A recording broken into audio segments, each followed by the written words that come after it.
धर्म किस लिए है जीवन में, धर्म की आवश्यकता क्या है। अब जैसे आज की जो पीढ़ी है वो धर्म से बहुत दूर और बहुत बचकर भागती है, मैं देखता हूं।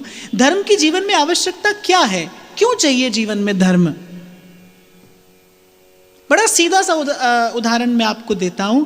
आप जिस गाड़ी में बैठते हैं उस गाड़ी में आपको ब्रेक क्यों चाहिए।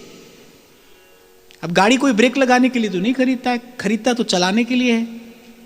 और कुछ लोग तो विशेष रूप से गाड़ी दौड़ाने के लिए खरीदते हैं, पर उसमें ब्रेक चाहिए ना। क्यों चाहिए, ताकि आप जब चाहें तब आप रुक जाएं। जीवन में धर्म की आवश्यकता क्यों है। धर्म जीवन को नियंत्रित करता है, धर्म जीवन को उच्छृंखल नहीं होने देता, नियंत्रणहीन नहीं होने देता। ये शास्त्रों के जितने सिद्धांत हैं ये केवल आपको नियंत्रित करने के लिए हैं, संतुलित बनाने के लिए हैं। और संतुलन में ही जीवन का नैसर्गिक सौंदर्य छिपा है। वास्तविक सुंदरता जीवन की संतुलन में ही है, वो धर्म सिखाता है। नहीं तो मनुष्य की वृत्ति है, उच्छृंखल हो जाएगा।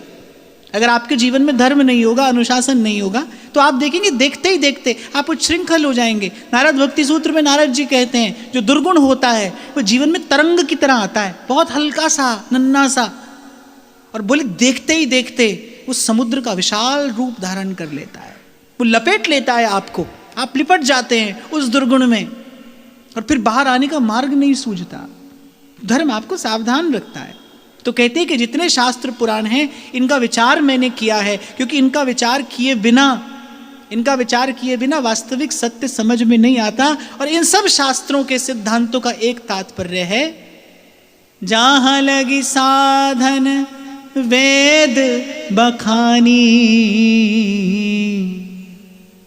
कहिए सब कर फल हरि भगति भवानी।